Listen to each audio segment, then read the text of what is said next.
3. அதிர்ச்சியளிக்கக்கூடிய மாற்று வழி. கிறிஸ்தவர்கள் மேலும் ஒரு காரியத்தை நம்புகிறார்கள். என்னவென்றால், இந்த தீமையான சக்தி தன்னைத்தானே இப்பொழுது இருக்கிற இந்த உலகத்தின் அதிபதியாக ஏற்படுத்திக் கொண்டது என்று. நிச்சயமாக இந்த நம்பிக்கை பிரச்சனைகளை எழுப்பக்கூடும். இந்த ஆட்சிக்குரிய விவகாரங்கள் தேவனுடைய சித்தத்தோடு இணங்குகிறதா இல்லையா? அப்படி இணங்குகிறது என்றால் அவர் ஒரு வினோதமான தேவனாக இருக்கிறார் என்று சொல்லலாம். அப்படி இணங்கவில்லை என்றால் அந்த சகல வல்லமையும் கொண்டவருடைய விருப்பத்துக்கு விரோதமாக எப்படி எந்த காரியமும் நடக்க முடியும்?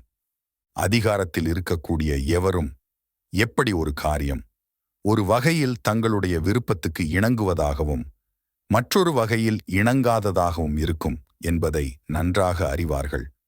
ஒரு தாய் தன்னுடைய பிள்ளைகளிடம், இனிமேல் நான் உங்களை ஒவ்வொரு இரவும் உங்கள் படிக்கும் அறையை சுத்தம் செய்யும்படியாக சொல்லப்போவதில்லை, இனி நீங்களே அதை சுத்தம் செய்ய பழகிக்கொள்ள வேண்டும் என்று சொல்வது மிகவும் சரியானதுதான்.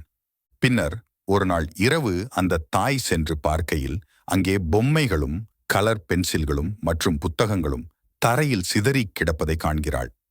அது அவளுடைய விருப்பத்துக்கு மாறானது.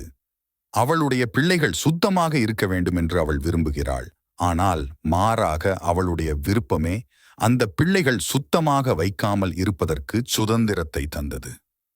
இதே பிரச்சனைதான் இராணுவப்படை பிரிவுகளிலும் வர்த்தக சங்கங்களிலும் இன்னும் பள்ளிகளிலும் எழும்புகின்றன. ஒரு காரியத்தை செய்யும்படி நீங்கள் அதற்கு சுதந்திரத்தை தருகிறீர்கள், ஆனால் பாதி பேர் அதை செய்வதில்லை.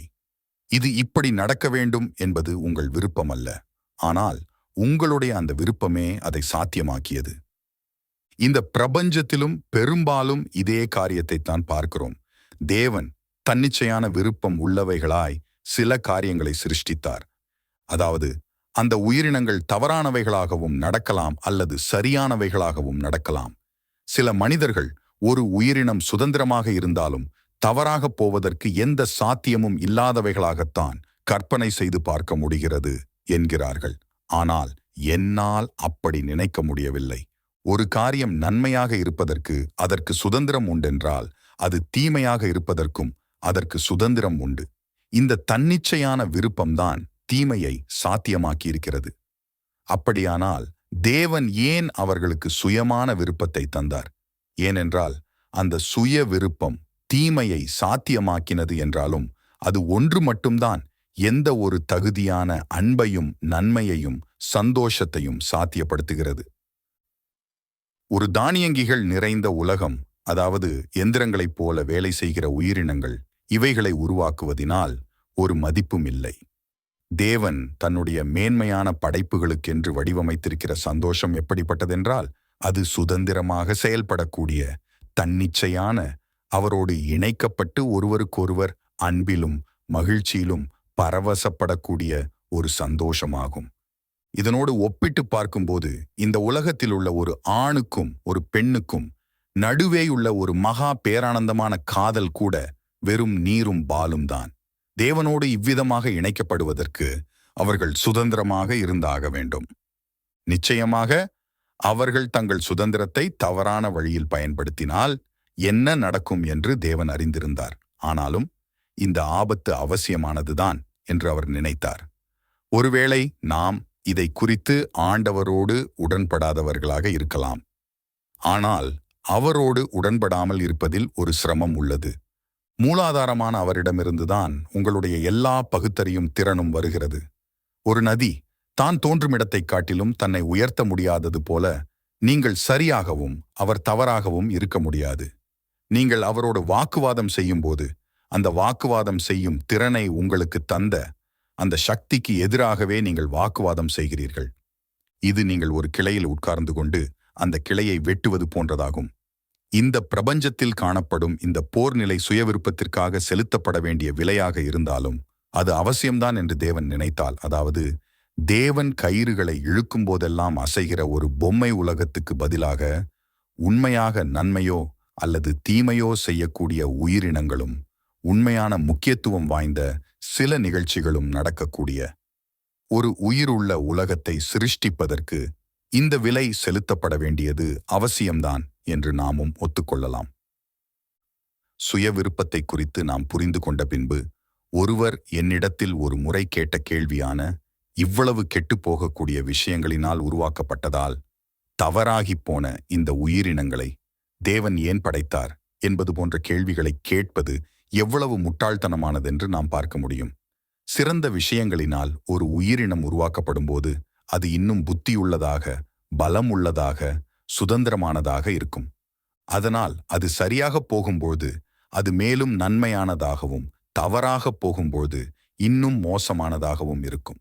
ஒரு மாடு மிகவும் நல்லதாகவோ அல்லது மிகவும் கெட்டதாகவோ இருக்க முடியாது.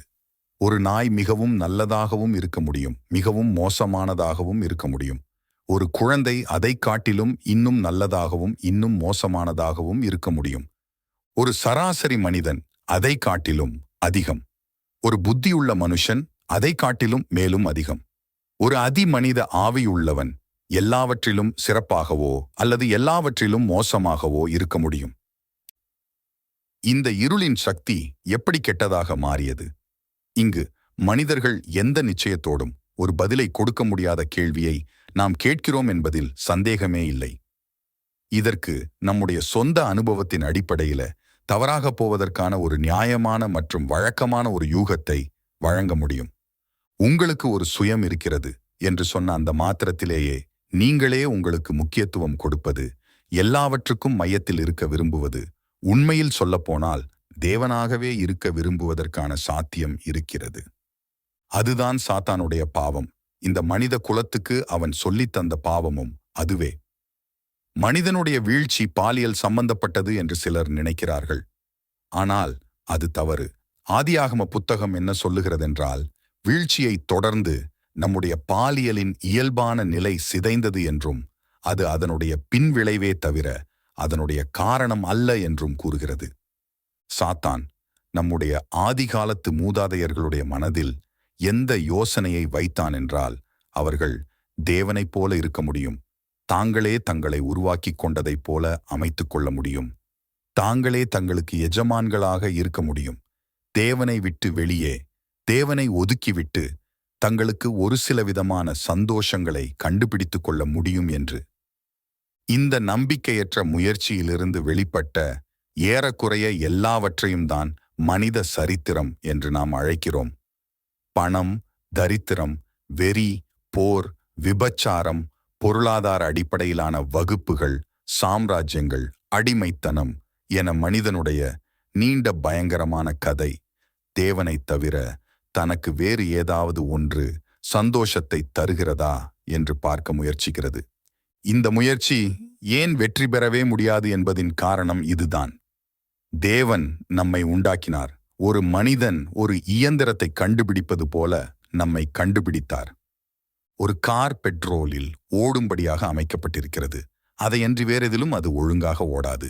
இப்போது மனித இயந்திரம் தன்னைக் கொண்டே ஓடும்படியாக தேவன் வடிவமைத்திருக்கிறார்.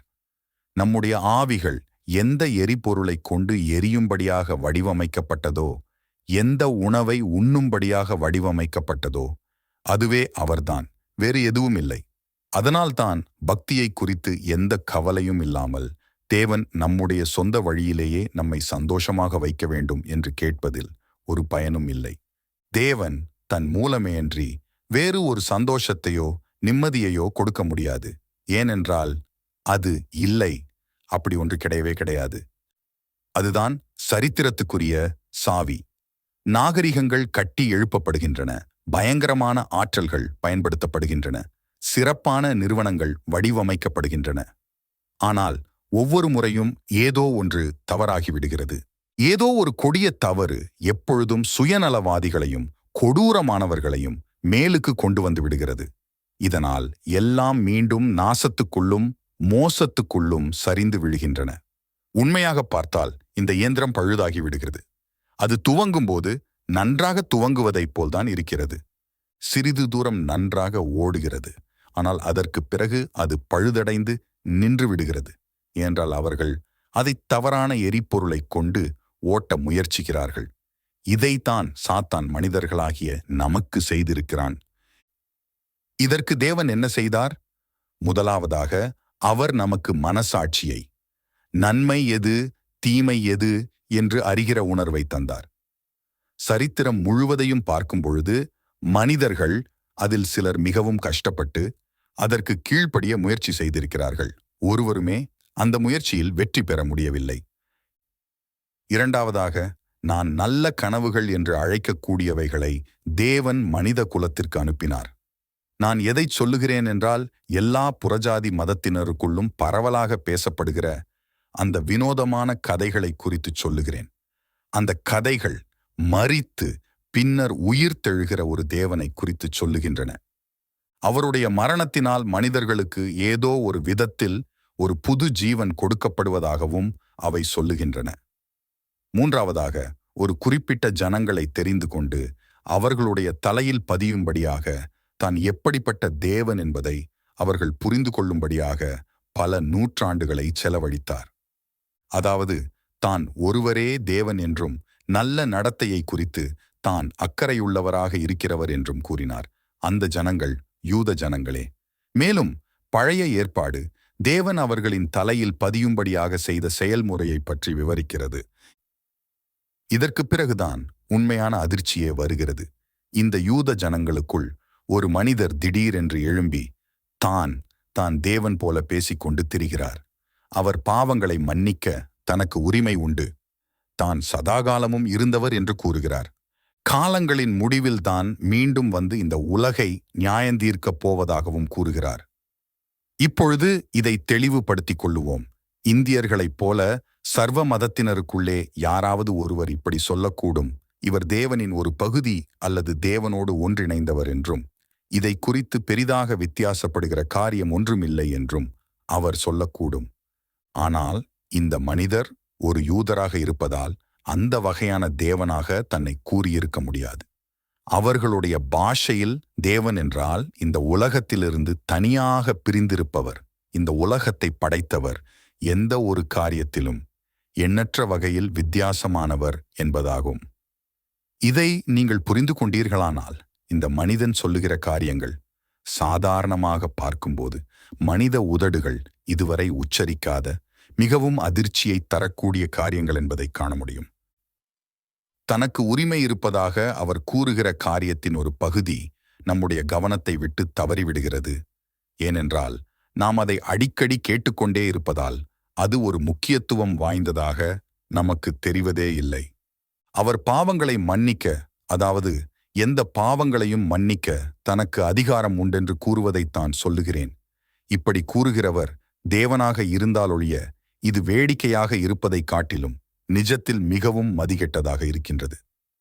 தனக்கு எதிரான குற்றங்களை ஒரு மனிதன் எப்படி மன்னிக்கிறார் என்பதை நம்மால் புரிந்து கொள்ள முடிகிறது. நீ என் காலில் மிதித்தாய், நான் உன்னை மன்னிக்கிறேன். நீ என் பணத்தை திருடினாய், நான் உன்னை மன்னிக்கிறேன். ஆனால் தன்னுடைய பணம் திருடப்படாத, தன்னுடைய கால் மிதிக்கப்படாத ஒருவர் நீ மற்ற மனிதர்களுடைய காலை மிதித்ததையும் மற்ற மனிதர்களுடைய பணத்தை திருடியதையும் நான் உனக்கு மன்னிக்கிறேன் என்று அறிவிக்கிறார் என்றால் அந்த மனிதனை குறித்து நாம் என்னவென்று சொல்வது? முட்டாள்தனமான ஆபத்தம் என்கிற வார்த்தைகள்தான் நாம் அவருடைய இந்த தன்மைக்கு கொடுக்கக்கூடிய மிகவும் அன்பான விளக்கமாக இருக்க முடியும். என்றாலும் இதைத்தான் இயேசு செய்தார். அவர் மனிதர்களிடம் அவர்களுடைய பாவங்களை மன்னிப்பதாக கூறுவதற்கு முன்னால் அந்த பாவங்கள் எந்த மனிதர்களை சந்தேகமின்றி காயப்படுத்தினதோ அவர்களுடன் கலந்தாலோசிப்பதற்கு அவர் காத்திருக்கவே இல்லை. ஏதோ இவர்தான் அந்த எல்லா காரியங்களிலும் முதன்மையாக சம்பந்தப்பட்டவர் போலவும், அந்த எல்லா காரியங்களினாலேயும் எல்லா தவறுகளினாலேயும் தான் முதலாவதாக காயப்பட்டவர் போலவும் தயங்காமல் நடந்து கொள்ளுகிறார். எந்த தேவனுடைய விதிகள் உடைக்கப்பட்டனவோ, எந்த தேவனுடைய அன்பு ஒவ்வொரு பாவத்தினாலும் காயப்பட்டதோ, அந்த தேவனாக அவர் இருந்தால் மட்டுமே அவருடைய இந்த நடவடிக்கை அர்த்தமுள்ளதாய் இருக்க முடியும். தேவனாக இல்லாத ஒரு பேச்சாளருடைய வாயில் இந்த வார்த்தைகள் வரலாற்றில் எந்த ஒருவருக்கும் இதுவரையில் இல்லாத ஒரு முட்டாள்தனமான கர்வத்தை தான் குறிக்கும். இருந்தும் இதுதான் விசித்திரமான குறிப்பிடத்தக்க ஒரு காரியம். அவருடைய எதிரிகள் கூட சுவிசேஷங்களை வாசிக்கும்போது முட்டாள்தனம் மற்றும் கர்வத்தை போன்ற உணர்வை பெற்றுக்கொள்வதில்லை. பாரபட்சமின்றி வாசிப்பவர்களுக்கு இந்த உணர்வு இன்னும் குறைவு. கிறிஸ்து தான் தாழ்மையும் சாந்தமும் உள்ளவர் என்று கூறுகிறார். அதை நாம் நம்புகிறோம். அவர் வெறும் மனிதனாக மட்டுமே இருந்தாரானால் தாழ்மை, சாந்தம் ஆகிய இந்த பண்புகள் அவர் கூறுகிற பல வார்த்தைகளுக்கு எந்த வகையிலும் ஒத்துவராது என்பதை நாம் கவனிப்பதில்லை. இயேசுவை குறித்து அடிக்கடி சொல்லக்கூடிய உண்மையில் முட்டாள்தனமான ஒரு காரியத்தை எவரும் சொல்லிவிடக்கூடாது என்று மனிதர்களைத் தடுக்கவே நான் இங்கு முயற்சி செய்கிறேன். எதுவென்றால், நான் இயேசுவை ஒழுக்கத்தை போதிக்கிற ஒரு சிறந்த ஆசிரியராக ஏற்றுக்கொள்கிறேன். ஆனால் அவர்தான் தேவன் என்று கூறுவதை என்னால் ஏற்றுக்கொள்ள முடியாது என்கிற வார்த்தைகள். இந்த ஒரு காரியத்தை நாம் சொல்லவே கூடாது. ஒரு மனிதன் வெறும் மனிதனாக இருந்து கொண்டு இயேசு கூறுகிற காரியங்களைச் சொன்னால் அவர் நிச்சயமாக ஒரு ஒழுக்கத்தை போதிக்கிற ஒரு சிறந்த ஆசிரியராக இருக்க முடியாது. அவர் ஒரு பைத்தியக்காரராகவோ, அதாவது அடிமுட்டாள் என்று கூறுவார்களே அந்த நிலை, அல்லது நரகத்திலிருந்து வந்த சாத்தானாகவோதான் இருக்க முடியும். இந்த மனிதன் தேவனுடைய குமாரனாக இருந்தார் மற்றும் இருக்கிறார் என்றோ, அல்லது அவர் ஒரு பைத்தியக்காரர் என்றோ, அல்லது அதை காட்டிலும் மோசமான ஒருவர் என்றோ நீங்கள்தான் முடிவு செய்ய வேண்டும். நீங்கள் அவரை ஒரு முட்டாள் என்று கூறி அடைத்து விடலாம், அல்லது அவர் மேல் துப்பிவிடலாம், அல்லது பிசாசு என்று கூறிக்கொண்டு விடலாம், அல்லது அவருடைய காலில் விழுந்து அவரை கர்த்தர் என்றும் தேவன் என்றும் கூறலாம். ஆனால் அவர் மனிதர்களுக்கு போதிக்கிற சிறந்த ஆசிரியர் என்று கூறுகிற அந்த அறிவில்லாத வார்த்தைகளுக்கு ஆதரவளிக்கிறவர்களாக மட்டும் முன்வந்துவிடக்கூடாது. அப்படி ஒரு வாய்ப்பை அவர் நமக்கு திறந்து வைக்கவில்லை. அப்படி ஒரு எண்ணமும் அவருக்கு இல்லை.